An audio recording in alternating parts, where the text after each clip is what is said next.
قصد خدا در کار بود آن شب، باد از یسار ابر از یمین آمد. طوفان به پا شد خاک وقتی باد، دست خدا در آستین آمد. کرکس به دامان هوس افتاد، در چنگ طوفان تبس افتاد. روح خدا قرآن گشود و باز، والله خیر ماکرین آمد. والله خیر ماکرین آمد. با تیر نشد تیغ نشد چوب نشد سنگ، با هر چه به دستم برسد آمده ام جنگ. گر دست تعدیست و گر پای تجاوز، آن دست کنم کوته و آن پای کنم لنگ. من زاده ایرانم و آزاده و آزاد، بیگانه پرستیدن ننگ است مرا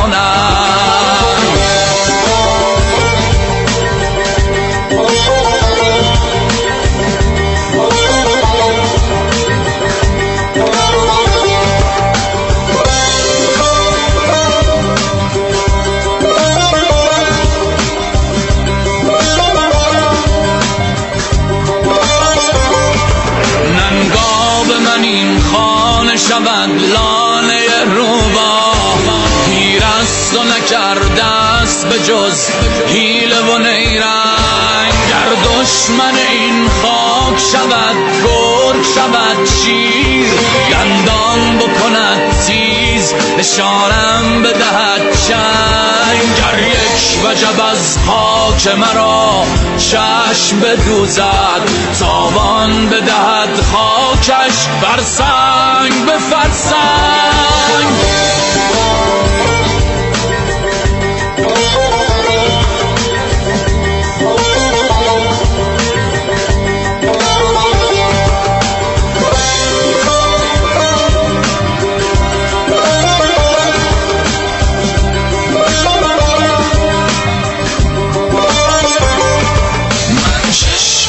جوشانم و هرگز نزدایم، شیرینی اوقات مرا شورش خرچنگ.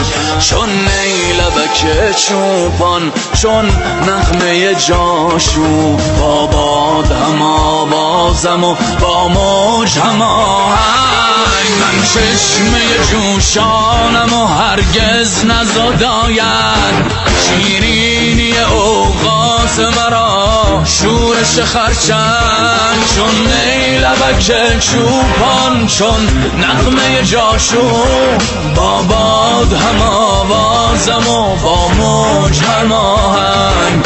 با باد هم آوازم و با موج هم آهنگ.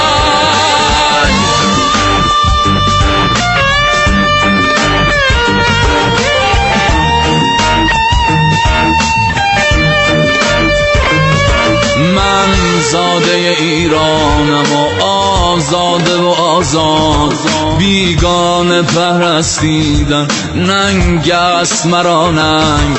گیریم صبوری بکنم چند صباحی، غیرت شمشیری ساشا بزند زنگ. ننگا به من این خانه شود لانه روبا، پیرست و نکرده است به جز حیله و نیرنگ. گر دشمن این خاک شود گرگ شود شیر، دندان بکند تیز نشانم بدهد چنگ. گیریم صبوری بکنم چند صباحی، غیرت شمشیری ساشا بزند زنگ.